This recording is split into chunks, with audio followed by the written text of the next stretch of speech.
Before we get to that, can you just give us a really quick recap about this case? It started with a call to 911 with Alec Murdaugh, who is a very prominent Hampton County attorney, and he's saying that his wife and son are dead, and he's found their bodies, and investigators rush in. It starts a very intensive investigation led by the state law enforcement division.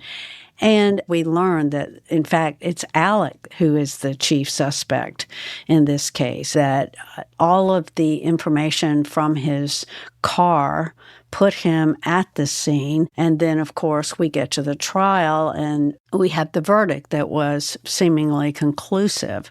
Alec had been sentenced to back-to-back life sentences and appealed the murder conviction. Since then, a lot has happened, Andrea, and a lot of the kind of drama surrounding this case has centered on the clerk of court, Rebecca Hill. And after the trial, there were some allegations that she had maybe done some things with the jury that weren't above board. Alec appeals his case to the state Supreme Court. They agree to hear it, and ultimately that's how we ended up here with this kind of landmark breaking decision. Yeah. Wow. Becky. As the justices said, she put her finger on the scales of justice, which really just threw a grenade in all of this. So at Dateline, we don't always get to watch every episode because, we are very busy. I would love to say I watch every single one. Wow. I mean, when I watched this, it was incredible. I mean, first of all of you did such a good job, putting this story together. But I mean, trying to fit all of this into a 2-hour show my head hurt trying to imagine all the details that probably didn't even make it. Yeah, it's hard to summarize these past years, Andrea, since this murder happened in 2021. But the other thing that we sometimes forget in light of the murder coverage is that Alec was also accused and ultimately pled guilty to so many financial crimes. He was stealing from his clients who we have met some of them, and a lot of them don't have the means that he had. And people often ask, what is it about this case that has just so captivated the world? And I think the curtain was really lifted on this small town where this family really was so trusted by such a group of people, and the betrayal that is still felt when you go there is really something resounding. You could really sense just the power that this man had, Alec, and just the family. Yeah. Well, they straddled two legal universes. On the one hand, you had Alec's dad, who'd been the district attorney for years and years and years, and then the law firm that certainly made a name for themselves in so many product liability and other personal liability cases. I mean, just have made a fortune. And there's so many courtroom stories about Alec's dad. I mean, he would walk up to a jury, and while he was waiting for things to go, he'd say, "Hey, Elaine, how's the baby?" He just knew everybody, and they all knew him. So it's very deep. It's generational. And, now books, movies, podcast about this. It's everywhere. It is. Yeah, I was actually thinking as Alec is waiting for the police to arrive and you see the body cam and this history of this man and this family. And even though police, obviously law enforcement, has to keep an open mind from the get-go, right? But at the same time, you're thinking, I'm thinking, I wonder if their first instincts are like, no way could he have done this. He's this lawyer, his family, have such deep roots in this community. Well, they did not seal off the house immediately for the crime scene. They sealed off where the bodies were found, but, friends and family were gathering already quickly because the news spread amongst their circle, and people rushed to the house, and that was not cordoned off as part of the crime scene. And I don't know if that was, you could call it a mistake, or you could call it sort of acknowledgement of who this family was and that they, were definitely going to get together. Yeah. I mean, and I was thinking to myself, all those guns in the house, wouldn't you want to immediately secure that to, for testing and like to see if maybe they were shot by one of those weapons? I don't know. Just seems like it would have been a smart thing to do for law enforcement. Yeah, and it's a sprawling and confusing crime scene in a lot of ways. Alec is down at the kennels, but the house is actually a ways away. This is a big property. And the one thing I think that Colleton County really did well was they called in the South Carolina Law Enforcement Division right away. They said, we need backup, we need help. But by the time those agents arrived, this was late into the night and it's pouring rain. The crime scene had been sitting out there for a long time.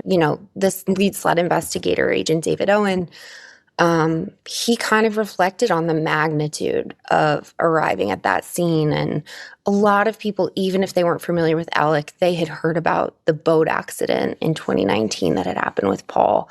And even those first investigators that arrive, you can hear them on the body cam saying, "Did you hear what the name is? This is the Murdaughs." Wow. And the boat accident is brought up immediately.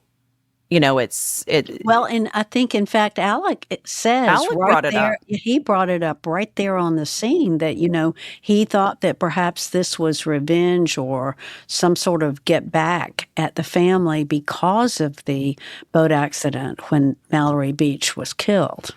So I was wondering about the timing of all of this, where he is supposed to appear in court to, hand over his financial documents, to disclose what's going on. And then his wife and son are murdered. Well, I think one thing we've heard is that Alec had been delaying turning over this financial information for a long time, kicking that can down the road, and that he was told by the Mallory Beach legal team that if you don't turn this over, then I will sue Paul and Maggie in Beaufort County. Now, what that really means is I will sue your family to get this money, but in a county where you don't hold this kind of influence. And there's also an element, I think, that he was afraid that when he started turning over financials, somehow there's the strong suggestion that he thought this would be the string that would unravel all of these financial misdeeds that he'd been doing for years. But, you then have to, as a jury, think that thread that was unraveling led straight to motive. And boy, that is a jump that you think because you're about to unravel completely financially, that your remedy is killing your wife and son. That's a big step to make. And that was something else I wanted to talk about. I mean, obviously, we unfortunately see all too often husbands killing wives. I don't think that's any surprise to a Dateline viewer at this point or listener, but to kill your own son, that's the part that, I mean, both are obviously horrific, but that one is harder to wrap your brain around. Yeah, and I think we should probably importantly say that the defense really disputes this motive that Alec would commit such a heinous crimes to distract what was going on in his financial life. They would tell you, and they say Alec would tell you, he was extremely close to Paul. And by all accounts, there's a video of Alec and Paul riding around the property in the evening, hours before this murder takes place. And they're looking at the sunflowers, and you can hear them laughing. And, it just doesn't make sense. It's very hard to fathom.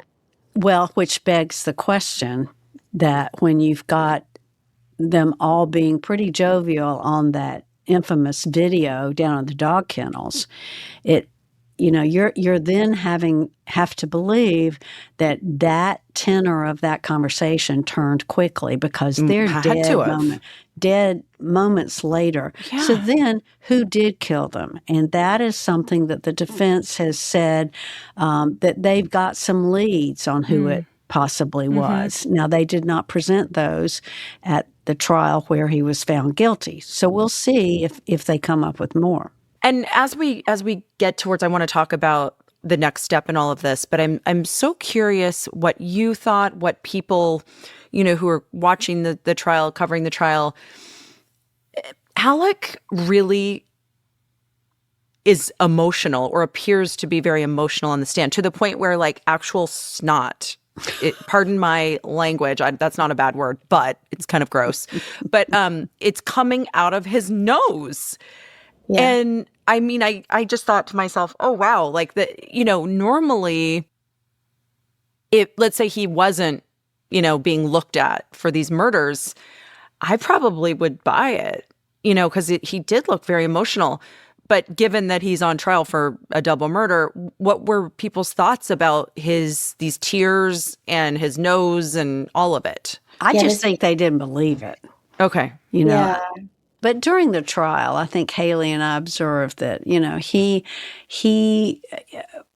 sometimes would rock back and forth. He would I think he had, I think the blow your nose thing, frankly, was something we had seen during the trial. I sent you ladies the screen grab as I was watching it this weekend, because I kept seeing you in the gallery. And of course, that led Carol to our text conversation about those horrible benches in courthouses across America. And they are the most painful thing to sit on for hours on end.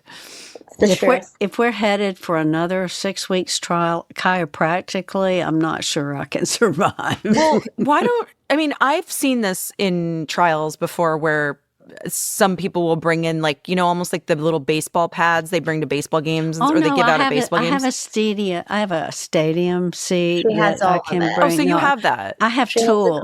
I bring my tools and I share.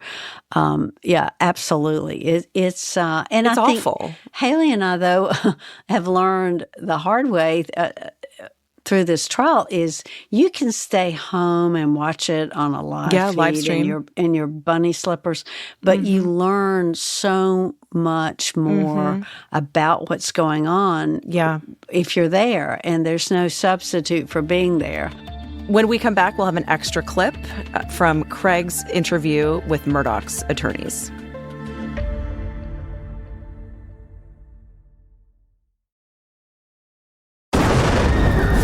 What they did to your family, you're lucky to make it out alive. Streaming on Peacock. These men are going to come after me. Taking them out is my only chance. Put a bullet in her head. From the co-creator of Ozark. Looks like a family was running drugs. Execution-style killing, it's rare for the Keys. Any leads on who they might have been running for? The cartel killed my family. I'm gonna kill them. All of them. MIA. Streaming now. Only on Peacock. Hey guys, Willie Geist here, reminding you to check out the Sunday Sit Down podcast. On this week's episode, I get together with Grammy-winning star Michael Bublé to talk about their remarkable career, ranging from pop hits to Christmas classics. You can get our conversation now for free wherever you download your podcasts. Let's kickstart your wellness journey with the Start Today app. Workouts, meal plans, it's your fast track to a healthier you. And now during the Xfinity Member Celebration, members can get an exclusive 50% off an annual subscription. Head to Xfinity.com/membership to learn more. Xfinity, imagine that. Subscription automatically renews each year at $65.99 plus taxes and fees until canceled. Offer ends May 20th, 2026. Prices subject to change. Visit today.com/Xfinity for full offer terms and details.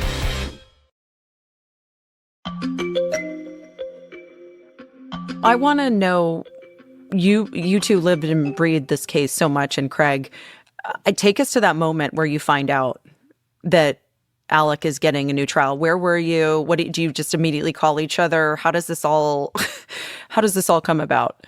Another one of our colleagues started calling me again and again, and I was on one of our associate producers on this case, who are our legs of the operation. And I thought, that's strange. They continue calling me. Oh, give them a shout out. Who is it? Oh, it's Javier. Oh, Javi. Oh, we love our Javi. Is calling me, and I was on another work call, and I see that he's calling my personal phone again and again. Yeah. And in my head, I thought, he's got a new trial. Murdaugh, yeah. And I called Carol right away, and I said, and Carol answered like Carol and I are very close in real life. Yes. And in besties. Work life. And she said, hey. And I said, Carol. She said, what? I said, Alec got a new trial. And I don't think I should repeat here what she said. Can you give us the mild version? Oh no. Okay. Oh boy. Wow. Well, and we just know what's coming. You know what's coming. And that's the big part of this, right? Is that it was such a long trial, so many witnesses to do all the pretrial hearings. I mean, to do all of this all over again is just there's a whole daunting. There's another layer of drama here because we're in the middle of an election in South Carolina. Yes. The Attorney General. He's running for governor. And we have a wholly new person that's not really on the radar of what we know about the Murdaugh case, who's, several people running for the AG's job. And that's why in our interview last week with the Attorney General Alan Wilson, he says he would, is doing all he can to make this case be retried before he leaves office in January. And maybe, Carol, as death penalty this time, as they're saying. Death penalty, he said, is on the table. That was good news on Friday, yeah. What was so wild for me was watching the episode when you go back in time, because now you know what you know, and Becky obviously, made some major mistakes here, the court clerk. You go back and you hear Alan giving this press conference. I call her Becky Boo. That's her nickname. But Madam Clerk, wherever you are tonight. I hear you. I want to be careful here because the defense lawyers were talking about this last week. And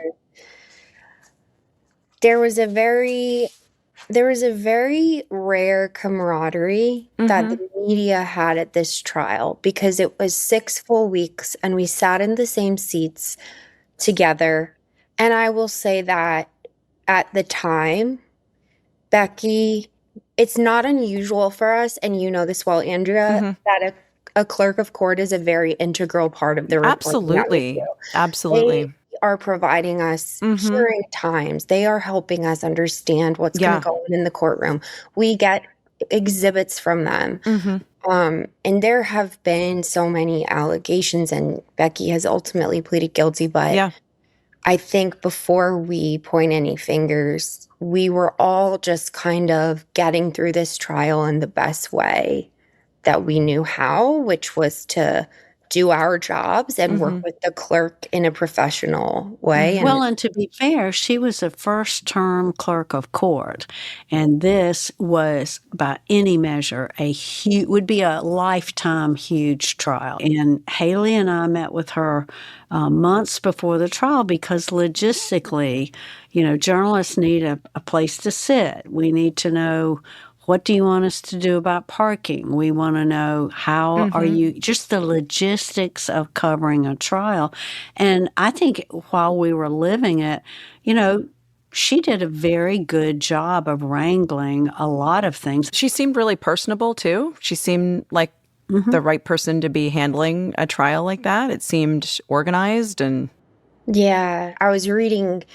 Because actually we found out this morning, Andrea, that Alec Murdaugh is now suing Becky herself. And that's in civil court. In civil court today. He's kind of, demanding that some of his attorney's fees be paid due to the suffering that he's, been under because of everything that has happened. But in the complaint, it states how Becky's election was in 2020 and this crime happened in 2021. And we went to trial very quickly. And I just thought, wow, imagine this being, one of the first trials that you ever do as a clerk. And I've been at Dateline a long time. Carol's been at Dateline a little bit longer. I would say even for us, the media attention on this case has been unprecedented. So it really has. I mean, and what did the justices say? The South Carolina justices, something about stardom with Becky. It was Justice Jean Toll who said that she was called by the scion of celebrity, and the justices ultimately agreed. The defense team, Alec's defense team, has really hit the ground running with this. And we have an extra clip from Craig's interview with the defense team that we can take a listen to. All 12 jurors are called in to testify. They're asked if they were, in fact, coerced. They're asked if they felt pressured, influenced to vote guilty. What did they say? Most of them said no. Only takes one no. I mean, the Supreme Court case directly on point. If she attempted to influence one juror, that's enough, because you're entitled under the Sixth Amendment to a fair trial, not a pretty fair trial. A fair trial, 12 jurors who are not being influenced by extraneous influences. And one juror said that it did influence her. But what's important is our Supreme Court followed the law that says you don't get to ask jurors, what went into the mix to make up your mind. That's an unanswerable question after the fact. And so one of the things that the opinion does is says you don't go there. What you have to do is you have to look at the conduct, the comments, the context in which they were made, and would that affect, a reasonable juror, not how it affected those individual jurors. A hypothetical reasonable juror. That is a really interesting quote, because ultimately the Supreme Court decided even though you had 11 people say I was not influenced, how can you unhear that? For the ones that, all of them did not hear Becky say any of those things. But for the ones that did, even though they said it didn't influence me, I think the feeling is, should you be forced to unhear that? No. How would you know? Well, yeah, I mean, what I said to you guys that day when the decision came out, I said, Becky is having a very bad day. This is her worst nightmare that this happened. Well, and I think this trial was so long and so arduous and so painful for so many people that even if you're glad that the Supreme Court has remedied a problem they see with what Becky did, the prospect of doing it again, even if you think that's the fair thing, is still exhausting. It's exhausting. Yeah. We should say that we have attempted to contact Becky as well as her lawyers in this case, and we have not received anything back. Well, you two have a lot of work ahead of you. I will say that area is beautiful. It is. I saw that the Beaufort the picture of the Beaufort Hospital after the boat crash, and I went there for a change of command at the base there, and it's just the most stunning area. I think that's why Pat Conroy wrote The Prince of Tides and said it right there. That was there? Yeah. Oh, I love that book and I love that movie. Nick Nolte. I think it's so fortuitous too, Andrea, actually, that you brought that up. And I was talking to a few people over the weekend that were close with the family and close to the situation. And we should just bring up that, Mallory Beach's death in 2019 and the other victims in this case,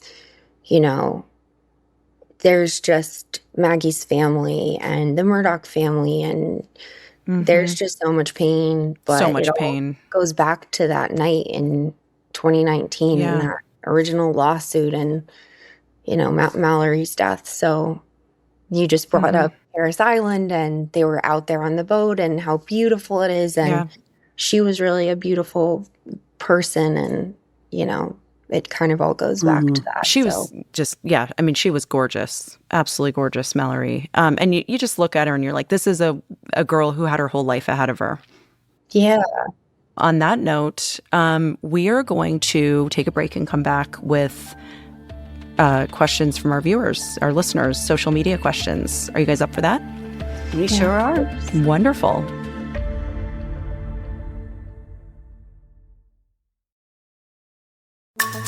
As the day wraps up, get the scoop on what's been happening with Here's the Scoop, a new podcast from NBC News with me, your host, Yasmin Vasugian. We'll take a deep dive into the day's top stories with NBC News' trusted journalists. It's a fresh take that's sharp, thoughtful, and it's informative, bringing you closer to the headlines and conversations that are shaping our world. From the front page to the zeitgeist, Here's the Scoop from NBC News. Listen daily on Amazon Music. Get the best of NBC News with a subscription. Fewer ads, deeper access, and exclusive content. And now, during the Xfinity Member Celebration, members can get an exclusive 50% off an annual subscription. Head to Xfinity.com/membership to learn more. Xfinity. Imagine that. Subscription automatically renews each year at $65.99 plus taxes and fees until canceled. Offer ends May 20th, 2026. Prices subject to change. Visit NBCnews.com/Xfinity for full offer terms and details.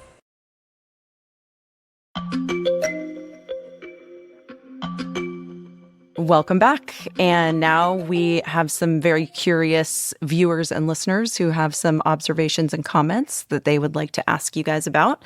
So we will start with Bambi Workman. She is from Facebook. And she says, I'm watching Dateline NBC. What a crazy turnaround. I was thinking that too. How you guys got that on the air so fast for Friday with all that new information and new interviews.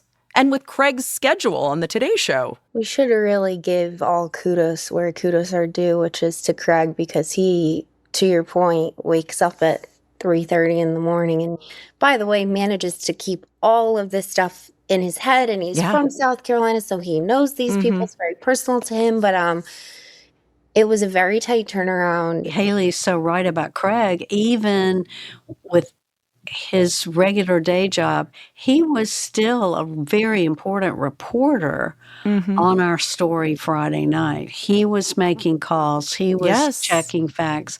You know, he just didn't stop. So yeah, because we had all of you on Dateline True Crime Weekly. And Craig was working the phones, as were you guys, and he really knows the story inside and out, just like you do. Rebecca Todd on Facebook, she said, how many other trials has this happened to, I wonder?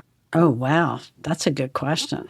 There was not a lot of case law present in South Carolina. There's another case cited in the order that was about a bailiff who had made some comments to a jury, but dating back years and years. And even some of the lawyers that we've spoken to and our expert lawyer at NBC, Laura Jarrett, said this is truly unprecedented to see this kind of conviction overturned. It feels that way. Yeah. Anecdotally, anyway, it feels that way. Yeah. Donna Perry on Facebook, Craig Melvin is going to solve this. Well, some people don't think it needs solving. I guess some people maybe do. Alec thinks it needs solving. But if Craig can find those missing guns, that'd be a big step forward. And then we have a missing, what, Haley, $6 million still not accounted for. That was part of what money stolen from clients. So this question is on to something with Craig, because there are two things that he has never forgotten. Where is the money and where are the guns? Well, some people are really good at hiding money, right? With offshore accounts. I'm not saying that's the case here, but there are ways to hide money if you're savvy enough. And if you believe the prosecution, did Alec have enough time to, hide those weapons, right? When you look at the area around Moselle, you are right near the Salkehatchie River So you have that. You've got miles and miles and miles of marshes and woods. There are just no shortage of places to put guns. Yeah. Jennifer Blair Martin says, after the first trial and the millions of shows about it, how will they find any jurors for number 2? I guess jurors who don't have preconceived. We ask that repeatedly to everyone that's key in this case last week.